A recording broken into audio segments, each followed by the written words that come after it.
दुसरा मुलगा कोरेगाव तालुक्याचा वैभव माझे दशरथ महाराज या तालुक्याचा स्वर भास्कर माझे राजूभाऊ. तुम्ही माझं घ्या म्हणत नाही हो,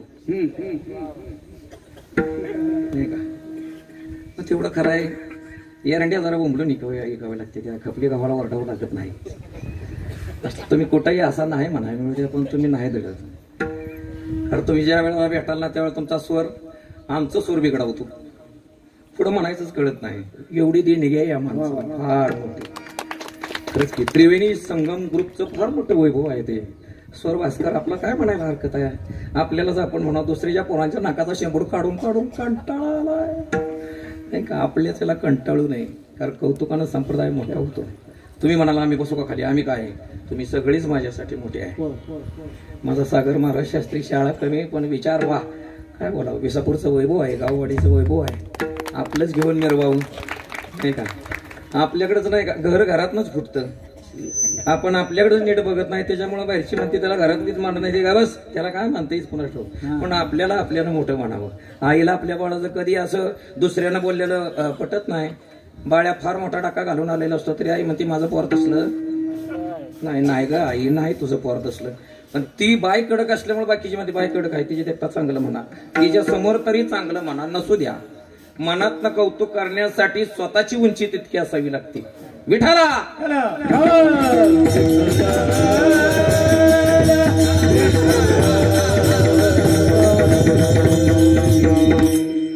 मनाची उंची वाढण्यासाठी बुद्धी तितकी प्रगल्भ असायला हवी, नाही का?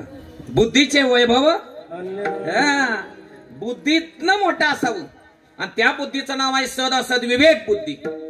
ज्या बुद्धीला चांगलं काय वाईट काय कळतं ते. सद असत विवेक बुद्धी चित्त स्थिर करते. ज्या वेळेला चित्त स्थिर होत असतं त्यावेळेला आसन पक्क होतं आणि तिथं कीर्तन करता येतं. चित्ताचे आसन तुका करीतो, चित्ताचे आसन तुका करीतो कीर्तन. मग म्हणायचं पुढचं चरण कोणतं? घ्यावी घ्यावी त्यालाच अधिकार आहे. चित्त शुद्ध असेल तर, चित्त शुद्ध तरी शत्रू मित्र होती. व्याघ्रन खाती सर्पतया, व्याघ्रन खाती सर्पतया, व्याघ्रन खाती सर्पतया.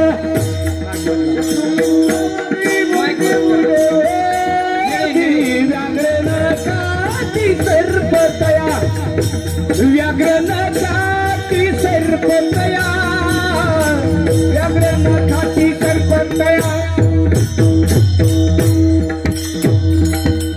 चित्त शुद्ध तरी शत्रू मित्र होते. व्याघ्र ही न खाती सर्पतया. चित्त जर शुद्ध असेल तर त्याला व्याघ्र आणि साप खात नाही. मग वाघ आणि साप काय करतात, बघत राहतात का? नाही. चित्त शुद्ध होण्यासाठी अभ्यासाचं बळ आहे. कशाचं बळ आहे? चित्त असं शुद्ध होत नाही, नाही का? माझ्या मनात तुझ्याबद्दल कधीच पाप आलं नाही. पुढे गेल्यावर 5 शिव्या दिल्या. तो पुढे गेला निघून. शेजारचा म्हटला आताच त्याला म्हटला तुझ्याबद्दल कधी पाप येत नाही, शिव्या कशा काय दिल्या तू? चित्त शुद्धीचा अभ्यास नाही. ज्ञानोबरायांची वही अभ्यासाची निबळे एकागत्यांतराळे, व्याघ्र सर्प प्रांजळे केली की. चरण काय आताच? चित्त शुद्ध तरी शत्रू व्याघ्र हिन खाती सर्पतया. आणि ओवी काय आहे? अभ्यासाची बळी एकागत्यांतराळे, व्याघ्र सर्प प्रांजळे केली की. चित्त शुद्धीसाठी तसं शुद्ध होत नाही, त्याला अभ्यासाचा असावा लागतो. कोणता अभ्यास? डोळं साफ करण्याचा. डोळ्यानं महाभारत घडलं, नाही का? महाभारत कशानं घडलं? डोळ्यानं घडलं. आणि मर्यादा ओलांडण्यानं रामायण घडलं, नाही का? ठीक आहे. हे रामचंद्र ते श्रीकृष्णचंद्र. डोळ्यानं घडलं महाभारत, नाही का? दिसलं नाही नीट काका. कदाचित वरच्या उपचारानं डोळ्यावर कागद ठेवून हिरवं दिसल, लाल दिसल, पण ज्यातली वृत्ती आहे ती वरच्या लेपानं बदलत नाही. मग नाही निर्मळ जीवन काय करेल साबण, नाही करील साबण, काय करेल साबण. नाही निर्मळ, नाही निर्मळ जीवन काय करेल साबण, काय करील साबण, काय करील नाही निर्मळ जीवन काय करील साबण, काय करील साबण, काय करील साबण. नाही निर्मळ जीवन काय करील ग्रहीन खाती सर्पतया. मग चित्त शुद्ध अभ्यासानं होत असत. आणि अभ्यास हा कशानं करायचा असतो? डोळ्यानं. अभ्यासाला काय हवी? अभ्यासासाठी आवश्यकता कशाची आहे? बुद्धीची. बुद्धीचे हरी बुद्धी जपे. तो नर सद असद विवेक बुद्धीतनं हरी घेणारी दुर्मिळ आहेत. हरी असा वर्ण घ्यायचा नाही. हरी बुद्धी जपे तो नर बघायलाच मिळणार नाही. जे रामकृष्ण नाम आहे ही दोन्ही साजिरी हृदय मंदिरी स्मराकारे वरवर नाही हो. कान फुक्याचा कोणी अजून कळसाचा अधिकारी झाला नाही. रामकृष्ण हरीन सगळ्यात. रामकृष्ण हरी ओतूरच्या तुळशी वृंदावनाच्या गोट्यावर तुकोबरायांना अनुग्रह झाला. आता सद्गुरू आमच्या समोर आहे पण त्या सद्गुरूची किंमत नाही. सद्गुरूपेक्षा आम्ही मोठा आहे. मग त्याच्यामुळे होतंय काय? नित्यनेम नामी ते प्राणी दुर्लभ. नित्यनेम आमचा टिकणा. नित्यनेमच टिकणा हो नाही का? माळ घालताना ते सद्गुरू सांगत असतात हा नियम असा कर, तशी माळवर तसा जप. परत 1-2 वर्षांनी भेटलं कसं काय? नाही म्हणले माळ आहे, माळ दिसती तुझी, पुढचं काय नाही म्हणले. नित्यनेम जरा माझा अवघड झाले, जरा व्यापार गुंतलो थोडासा. हे बघा ह्यातनं मी निसटलो कोणा, मी तेच करणार आहे. हो 6 महिने बसला होता समुद्राच्या कडेला आंघोळ करायसाठी. तुम्ही म्हणाल 6 महिने मग पाणी नव्हतं का? समुद्रात पाणी नाही असं झालंय का? पण ते म्हटलं होता लाटा थांबल्यावर करीन. कशाच्या? माणसं दिंडी करून 2 वेळा माघारी आली गेली, दुसरी दिंडी गेली, ती वेळ आली तरी बसलायच. गोरा पान होता, डांबरापेक्षा काळा झाला. परत उघडाच बसला होता. म्हटलं लाटा थांबल्याशिवाय मी काय आंघोळ करणार नाही. चित्त शुद्ध कधी होतं? गर्दीत घुसल्याशिवाय होत नाही नाही का? त्याला साधूचा संतांचा स्पर्श व्हावा लागतो. मळलेला अंग घासावं लागतं ना त्याला. चित्त शुद्ध तरी शत्रू मित्र होती. परमार्थ हा गर्दीतच होत असतो. बिळामध्ये गेलेला सर्प ब्राह्मण काकाने अभिषेक करून बाहेर येणार नाही. त्याला काठीनं ढोसावा लागतो नाही का? बिळात गेलेल्या सर्पाला जर हात जोडलं तुम्ही म्हटला या बाहेर, नाही येणार. त्याला त्रास व्हावा लागतो.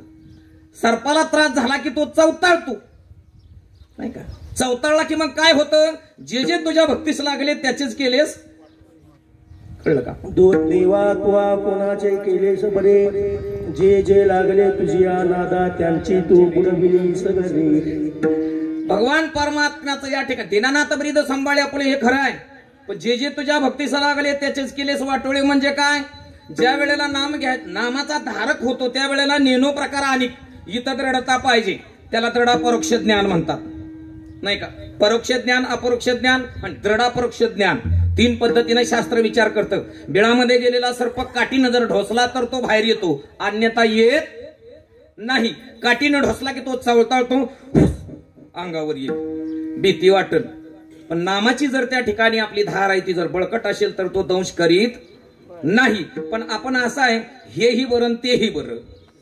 विकाराबरोबर नाम नाही का? बरं वाटतं जरा. जास्त आनंद देणारा विकार आहे नामापेक्षा अज्ञानी मनाचा अभ्यास. विकार असा आहे की होईल थोडा त्रास नामामध्ये पण गुण मात्र हमखास. विकार भोगत असताना आयुष्यभर चमकत असतो पण मारताना चमका निघते द्या. पण परमार्थ ही दशा अशी आहे आयुष्यभर त्या ठिकाणी चमका जरी निघाल्या तरी उत्तरार्धामध्ये चमकतो. यासाठी केला होता शेवटचा दिस गोड व्हावा म्हणून चित्ताची असून चित्त शुद्ध तरी शत्रू मित्र. मग ज्यांनी या ठिकाणी चित्ताची मलिनता घालवली श्रेष्ठ कोण नाही का, जन्माला आलेल्याचं सार्थक करून घेतो तो. आणि म्हणजेच काय तर जिवंत कोण, जन्माला आलेल्याचं सार्थक करून घेतो तो. आणि मृत कोण, जन्माला का आलो याचा विचारच करत नाही, तो मेल्यासारखा. म्हणून या ठिकाणी ज्यांनी भगवान परमात्म्याला जाणलं अशा थोर संतांच्या जवळ जो राहतो तो श्रेष्ठ. मग अशा संतांची मला संगती घडावी अभंगाच्या पहिल्या चरणामध्ये. देव बसे